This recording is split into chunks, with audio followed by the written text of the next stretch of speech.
Hello, good morning everyone. I am Vinod Singh and welcome to the current exam.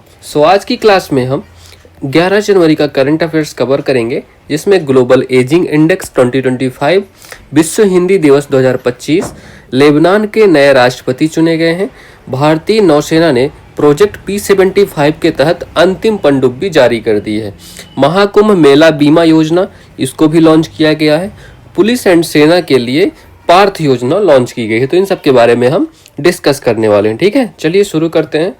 तो question number 1, हाल ही में चिकित्सा पत्रिका nature ageing के global ageing index 2025 में भारत का कौन सा स्थान है? तो अभी कौन सा इंडेक्स जारी हुआ है? Global ageing index. इसका मतलब क्या हो गया? एजिंग मतलब बुढ़ापा। ठीक है, तो ग्लोबल एजिंग इंडेक्स 2025 ये जारी किया गया है। ठीक है, तो इसको अब इसमें क्या बताया गया है? इसमें ये बताया जाएगा बूढ़े होते हुए समाज को संभालने के लिए कौन सा देश कितना तैयार है। हाँ, अगर जिस देश में जितने बूढ़े हैं तो उन बूढ़ों को मतलब वृद्ध लोगों को संभालने के लिए कौन सा देश कितना तैयार है। तो जितना ज़्यादा मजबूत होगा उसकी उतनी ही कम रैंक होगी। ठीक है, तो अभी ये रैंक जारी की गई, किसके द्वारा किसने जारी की है? तो नेचर एजिंग। ठीक है, तो नेचर एजिंग पत्रिका ने ये रिपोर्ट जारी की है। ठीक है, तो इस पत्रिका द्वारा ये जारी की गई है, किस लिए, किनके लिए है? जो बूढ़े होते हुए समाज। तो बूढ़े होते हुए समाज की देखभाल। ठीक है, समाज की देखभाल करने में कौन कितना सक्षम है? तो देखभाल के लिए सक्षमता जांच की जाएगी। ठीक है, तो आप ये देख लो, ये यंग लोग डॉक्टर एंड जनरेशन जो यंग पीढ़ी अपनी वो संभाल रही है बूढ़े होते हुए लोगों की। ठीक है, चलो, तो ये इस इंडेक्स का काम है। तो इसमें इंडेक्स में पहले नंबर पे कौन है? तो पहले नंबर पे है स्विट्जरलैंड। ठीक है, स्विट्जरलैंड जो सबसे ज़्यादा मजबूत है अपने बूढ़े लोगों की देखभाल करने के लिए। और उसमें भारत की रैंक क्या है? भारत की रैंक, एक अजीब बात पता है आपको क्या है? पाकिस्तान भारत से ऊपर है इस रैंक में। तो भारत की रैंक है 123। कितने देशों के बीच ये रिपोर्ट आई है? 143 देशों में भारत की 123वीं रैंक है। ठीक है, तो option number B correct answer होगी, 123 नंबर। और इसमें पाकिस्तान की यहीं पर कितनी है रैंक? पाकिस्तान की है 118। ठीक है, तो पाकिस्तान की 118 रैंक है। अच्छा, ये बताओ एशिया में टॉप पे कौन है? एशिया में फर्स्ट स्थान किसका है इस रैंक में? तो इसमें भी है सिंगापुर। ठीक है, तो इसमें सिंगापुर, तो एशिया में सिंगापुर टॉप पे है। ओके, तो ये बातें आपको याद रखनी है। तो समाज कौन सा देश बूढ़े होते हुए समाज की देखभाल करने में कितना सक्षम है, ये इस रिपोर्ट से पता चलेगा। ठीक है, चलो, तो option number B correct answer होगा 123। ठीक है, इसका करेक्ट आंसर है। अब ये कुछ इंडेक्स हैं, इनमें भारत की रैंक बतानी है। ठीक है, तो ग्लोबल हंगर इंडेक्स, इसमें भारत की रैंक क्या है? तो 105। रूल ऑफ लॉ इंडेक्स में भारत की रैंक क्या है? 79। ठीक है, एशिया पावर इंडेक्स में क्या है भारत की रैंक? 3rd नंबर है। और ग्लोबल यूनिकॉर्न इंडेक्स, इसमें भी भारत की रैंक 3rd है। फायर पावर इंडेक्स इसमें कितनी है? 4th रैंक है भारत की। इंटरनेट शटडाउन इंडेक्स, इसमें भारत नंबर 1 है। ठीक है, जहां नहीं होना चाहिए वहां है भारत नंबर 1 पे। साइबर क्राइम इंडेक्स, इसमें क्या है रैंक भारत की? 10वीं। ठीक है, 10वीं रैंक है भारत की।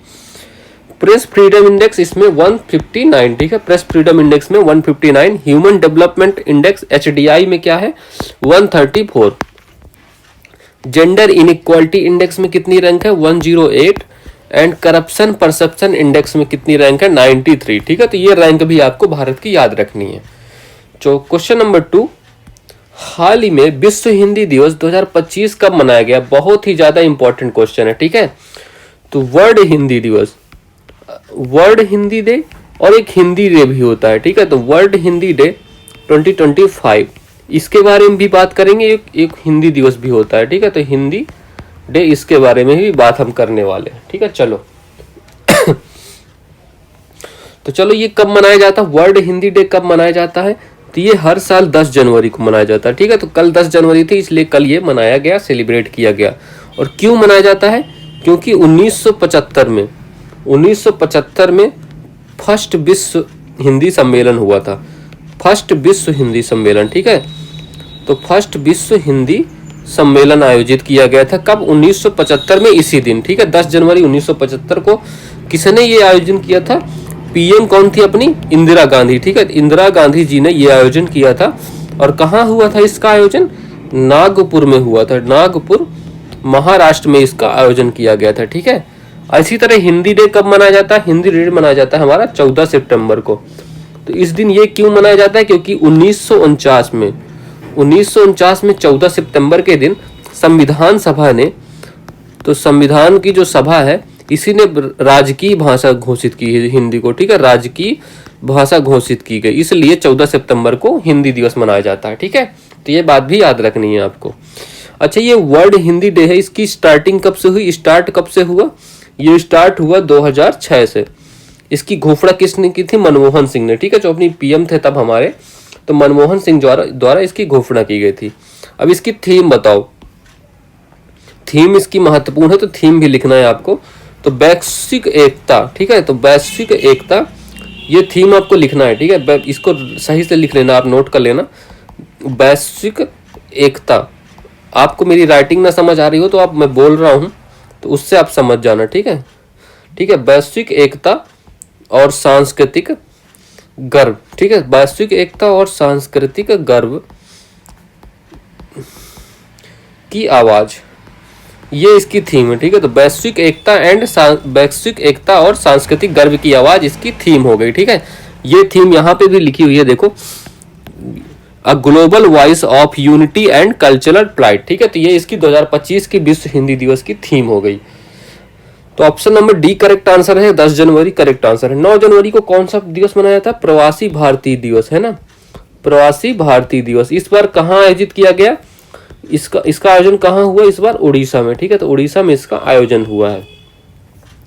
चलो, हिंदी के विकास के लिए कौन सा अनुच्छेद है? भारतीय संविधान में हिंदी के विकास के लिए कौन सा अनुच्छेद है? तो 351 नंबर, आर्टिकल 351। ठीक है, राजकीय भाषा संविधान के किस भाग में है? तो भाग नंबर 17। और आर्टिकल कौन से कहां तक है? आर्टिकल 343 से 351 तक। ठीक है, तो ये आर्टिकल भी शामिल है इसमें। महर्षि वाल्मीकि अंतरराष्ट्रीय हवाई अड्डा ये कहाँ है? ये अयोध्या में बनाया गया था, अभी लेटेस्ट है। ठीक है, तो ये भी। चलो, क्वेश्चन नंबर 3, हाल ही में लेबनान का नया राष्ट्रपति किसे चुना गया है? अब लेबनान के बारे में बात करते हैं। यहाँ से 2 साल से यहाँ की सीट खाली थी ये राष्ट्रपति की। ठीक है, लेबनान की। तो इसकी पहले बताओ कैपिटल क्या है और करेंसी बताओ। कैपिटल और करेंसी बताओ यहाँ के। तो अभी यहाँ के प्रेसिडेंट बनाए गए हैं। प्रेसिडेंट किसे बनाया गया है? जोसेफ ऑन को। ठीक है, तो जोसेफ ऑन को यहाँ का प्रेसिडेंट बनाया गया है। ये कौन है? तो ये सशस्त्र सेना की, यहीं के जो सशस्त्र सेना थी, आर्म्ड फोर्स थी जो ना, यहाँ सशस्त्र सेना के जनरल थे। तो सेना में जनरल थे, इन्हीं को प्रेसिडेंट बना दिया गया है। ठीक है, तो ये आप इनकी वर्दी भी देख सकते हो, वर्दी के साथ ही यहाँ मौजूद है। तो इनको सशस्त्र सेना में जनरल थे और इनको बना दिया गया है प्रेसिडेंट। कहाँ का? लेबनान का। तो लेबनान की कैपिटल क्या है? कैपिटल है लेबनान की बेरूत। ठीक है, मैं भी आपको मैप दिखाऊंगा। और करेंसी क्या है यहाँ की? पाउंड। ठीक है, पाउंड यहाँ की करेंसी है, ये भी याद रखना है आपको। चलो, अच्छा, एक बात और याद रखना, लेबनान में एक संगठन है जिसका नाम है हिजबुल्लाह। आपने इस संगठन का नाम बहुत ही ज्यादा न्यूज में सुना होगा अभी हाल फिलहाल में। तो हिजबुल्लाह संगठन है, तो ये क्या कर रहा है ना, ये आपने पेजर विस्फोट भी सुना होगा कि जो पेजर होते हैं विस्फोट हो रहा था उनमें, इजराइल में। कहाँ हो रहा था ये विस्फोट? इजराइल में। तो ये इजराइल के विरुद्ध है और हिजबुल्लाह ही संगठन जो है इसी ने पेजर विस्फोट कराए थे। ठीक है, और ये लेबनान पहले क्या था ना, ये पहले फ्रांस का उपनिवेश था। तो पहले ये फ्रांस का उपनिवेश था, तो ये भी पॉइंट याद रखना इसके बारे में। ठीक है, तो चलो, इतनी बातें आपको लेबनान के बारे में पता होना चाहिए। तो option number B correct answer होगा। जोसेफ ऑन लेबनान के राष्ट्रपति बनाए गए हैं। ठीक है, अब देखो लेबनान की कंट्री कहाँ पे है। ये देखो, यहाँ पे देखो, ये जॉर्डन, इजराइल है। यहाँ पे इजराइल में संघर्ष चल रहा था, इसी के जस्ट ऊपर लेबनान है। ये मेडिटेरियन सी से बॉर्डर करता है। ठीक है, ये यहाँ पे देखो, ये मेडिटेरियन सी है पूरा, और ये लेबनान है, और ये लेबनान की कैपिटल बेरूत है। ठीक है, यहाँ की करेंसी पाउंड है, मैंने बता भी दिया है। ठीक है, तो इतनी बातें आपको याद रखनी है। चलो, ठीक है, और यहाँ पे लेबनान माउंटेन में है, तो ये भी आप तो ये तो कर ही लोगे। Anti Lebanon mountain, Lebanon and anti Lebanon दोनों माउंटेन आपको याद रखनी है। इसके पीछे बेखा वैली है, ये भी आप याद रख सकते हो। ठीक है, चलो, मोटे अनाज को बढ़ावा देने के लिए रानी दुर्गावती श्री अन्न प्रोत्साहन योजना प्रारंभ करने की घोषणा किस राज्य ने की थी? तो ये एमपी राज्य ने की थी, मध्य प्रदेश ने। ठीक है। भारतीय ओलंपिक संघ का सीईओ किसे नियुक्त किया गया था? तो रघुराम अय्यर। आप इसमें कंफ्यूज मत होइएगा, रघुराम अय्यर जी को सीईओ बनाया गया था, और जबकि अध्यक्ष कौन थी इसकी? अध्यक्ष किसे बनाया गया था? तो पीटी ऊषा। पीटी ऊषा जी को अध्यक्ष बनाया गया था। इनकी ऑटोबायोग्राफी क्या है? गोल्डन गर्ल, है ना। तो गोल्डन गर्ल इनकी ऑटोबायोग्राफी है। बिम्स्टेक महासचिव पद पर नियुक्त होने वाले पहले भारतीय अधिकारी कौन थे? इंद्रमणि पांडे जी। तो इंद्रमणि पांडे जी बिम्स्टेक के सचिव थे, ठीक है, अधिकारी थे। तो ये भी आपको याद। बिम्स्टेक, अच्छा ये इसका हेडक्वार्टर कहाँ है? बिम्स्टेक का हेडक्वार्टर इसका ढाका में है, ठीक है, ढाका इसका हेडक्वार्टर, याद रखना। क्वेश्चन नंबर 4, हाल ही में भारतीय नौसेना ने प्रोजेक्ट P-75 के तहत शामिल हुई 6th और अंतिम अत्याधुनिक स्कॉर्पियन श्रेणी की पनडुब्बी कौन सी है? तो कौन सा है प्रोजेक्ट? कौन सा है? पहली बात प्रोजेक्ट है P-75। तो प्रोजेक्ट का नाम भी आपको याद रखना है, ठीक है। प्रोजेक्ट हो गया P-75। अभी इसमें इसके तहत 6 पनडुब्बियां लॉन्च हुई है, ठीक है। और इनका निर्माण कहाँ हुआ? 6 का जो 6 पनडुब्बियां थी, मझगांव। ये कहाँ है? आप कमेंट करके बताओ। तो मझगांव डॉक लिमिटेड ये कहाँ है? ठीक है, तो ये मुंबई में स्थित है। तो मुंबई में ये स्थित है। यहीं पर 6 की 6 पनडुब्बियों का विकास हुआ है। कितनी पनडुब्बी हैं? 6 पनडुब्बी, ठीक है। 6 किस श्रेणी की? स्कॉर्पियन श्रेणी भी आपको याद रखना है। तो 6 स्कॉर्पियन पनडुब्बियों, तो इनका विकास हुआ है यहाँ, ठीक है। तो 6 स्कॉर्पियन पनडुब्बी, और ये 6 के 6 ना डीजल संचालित हैं, ठीक है। डीजल, आपको परमाणु वाली भी पता होंगी, मैं उनको भी कराऊंगा। तो ये 6 के 6 डीजल संचालित पनडुब्बियां हैं। इनके 6 के नाम लिखना है। तो 6 के 6 के नाम लिखते हैं, ठीक है। तो पहली नंबर पे कौन सी है? कलवरी। 6 आपको 6 क्रम से याद रखनी है। कलवरी हो गई, खांडेरी हो गई, दूसरी हो गई खांडेरी, तीसरी कौन सी है? करंज, ठीक है। तो कलवरी, खांडेरी, करंज। चौथी कौन सी है? बेला। ये आसानी से याद हो जाएगा, उसको परेशान मत होना। तो बेला, वागीर, और लास्ट कौन सी है? वागशीर, ठीक है। तो वागशीर ये लास्ट हो गई। तो ये इसको अब पूछा गया है, तो ऑप्शन नंबर 1 करेक्ट आंसर होगा, वागशीर, ठीक है। तो लेटेस्ट अभी कौन सी है? वागशीर। अच्छा, जो मैं परमाणु के बारे में बात कर रहा हूं, स्वदेशी है ना, तो स्वदेशी परमाणु कौन सी अपने देश में कौन सी बनी है ना? स्वदेशी परमाणु पनडुब्बी। दोनों के नाम आप कमेंट करके बता दो तो मजा आ जाए, है ना। पहली कौन सी थी? पहली थी INS अरिहंत, और दूसरी कौन सी थी? दूसरी थी INS, दूसरी अभी लेटेस्ट में आई है। ये क्वेश्चन अभी आप आ सकता है करंट अफेयर्स में, ठीक है। तो INS अरिघात, ये दोनों का नाम भी आपको याद रखना है, ठीक है। चलो, तो ऑप्शन नंबर 1 करेक्ट आंसर होगा। INS वागीर अभी लेटेस्ट P-75 के तहत है। ये आप इमेज देख सकते हो INS वागीर की, ठीक है। भारत के पहले और एशिया के 5वें डार्क स्काई पार्क की मान्यता किसे मिली है? तो पेंच टाइगर रिजर्व को, ठीक है। पेंच टाइगर रिजर्व को यह मान्यता मिली है। भारतीय सेना ने सैन्य इतिहास के डिजिटल संग्रह के लिए कौन सा प्रोजेक्ट प्रारंभ किया था? तो भारतीय सेना ने कौन सा? प्रोजेक्ट सौर संकलन, ठीक है। तो प्रोजेक्ट सौर संकलन प्रारंभ किया गया था। भारतीय नौसेना ने किस देश के साथ अपना पहला नौसैनिक अभ्यास अयुत्या का आयोजन किया था? तो ये थाईलैंड के साथ, ठीक है। तो ये थाईलैंड के साथ इसका आयोजन किया गया। चलो, क्वेश्चन नंबर 5, हाल ही में महाकुंभ मेला बीमा योजना किसने लॉन्च की? देखो, अभी महाकुंभ चल रहा है, और महाकुंभ बहुत ही हॉट टॉपिक चल रहा है इस समय यूपी के अंदर, ठीक है। तो अभी महाकुंभ, इसको देख के बैंकों से रहा नहीं गया। उन्होंने कहा यार हमारा भी तो कुछ फायदा हो। तो बैंकों ने महाकुंभ मेला बीमा योजना, देखा, हर चीज का बीमा, तो मेला बीमा योजना इसको लॉन्च करी है, ठीक है। इसको लॉन्च किया गया है। अब इसमें क्या होने वाला है मैं बताता हूं आपको। देखो, श्रद्धा और सुरक्षा का संगम महाकुंभ मेला सुरक्षा, स्टार्टिंग एट जस्ट रेट 59 पर पर्सन, ठीक है। तो इसमें क्या होने वाला? पहली बात तो महाकुंभ कहाँ होगा? प्रयागराज में ये होने वाला है। प्रयागराज में इसीलिए एक जिला बनाया गया था जिसका नाम है महाकुंभ क्षेत्र। महाकुंभ क्षेत्र नाम का 76 नंबर का यूपी का जिला बना, ये जो मतलब टेम्परेरी है, ठीक है।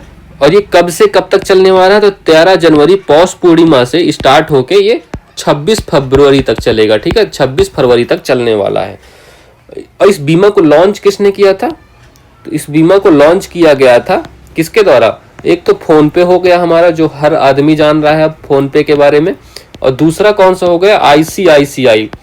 तो आईसीआईसीआई लोम्बार्ड, तो इन दोनों ने मिलकर ये योजना लॉन्च की है, ठीक है। तो फोन पे और आईसीआईसीआई ने, दोनों ने। तो option number D correct answer होगा, ए एंड बी बोथ। तो अब इस योजना में है क्या? इस योजना में बताया गया कि व्यापक और सस्ता बीमा दिया जाएगा, ठीक है। व्यापक एंड सस्ता बीमा है ये, पहले बात तो, ठीक है, सस्ता बीमा। इसमें क्या होने वाला है? अगर कोई भी जो यात्री है ट्रेन या बस से महाकुंभ के लिए यात्रा करता है, ट्रेन या बस से यात्रा करता है, तो इसमें बीमा की राशि क्या होने वाली है? 59 रुपए, ठीक है, 59 रुपए बीमा की होगी। 59 रुपए का बीमा होगा, जिसमें क्या सुविधा मिलेगी आपको? अगर यात्रा करते समय आपकी डेथ होती है तो आपको कितना मिलेगा? 1 लाख रुपए। और अगर आप हॉस्पिटलाइज होते हो, मतलब हॉस्पिटल में जाते हो, एडमिट होते हो, ठीक है, तो आपको 50,000 मिलने वाला है, ठीक है। तो ये राशि मिलने वाली है। और आप कहते हो मैं ना ट्रेन से जाऊंगा ना बस से जाऊंगा, मैं तो उड़ के जाऊंगा, तो आप उसके लिए भी आपकी एक योजना है। आप घरेलू उड़ान करते हो, ठीक है, घरेलू उड़ान करते हो, तो उसके लिए आपको कितने रुपए का बीमा कराना पड़ेगा? 99 रुपए का, ठीक है। तो 99 का बीमा कराया, बट राशि यही मिलेगी, डेथ या हॉस्पिटलाइज में यही राशि मिलने वाली है। इसमें कई बीमा है, आप देख सकते हो। यात्रा रद्द भी होती है ना अगर, तो यात्रा अगर आपकी रद्द भी होती है तो इसमें आपको भी 5,000 तक कम राशि मिलने वाली है, ठीक है। तो ये सब चीजें आप पढ़ सकते हो, अच्छे से करना हो अगर आप घूमने जा रहे हो। अच्छा, योगी आदित्यनाथ ने एक और काम किया है, एक एफएम चैनल बनाया गया है जिसका नाम है कुंभवाड़ी। तो कुंभवाड़ी नाम से एक एफएम चैनल है, एफएम का चैनल लॉन्च किया गया है, जो प्रयागराज के लिए है, ठीक है। तो प्रयागराज में ये काम करेगा। और कौन से एफएम पे आएगा? एफएम 103.5, ठीक है। तो इस एफएम चैनल पे ये लॉन्च होगा, ठीक है। तो ये भी आपको याद रखना है।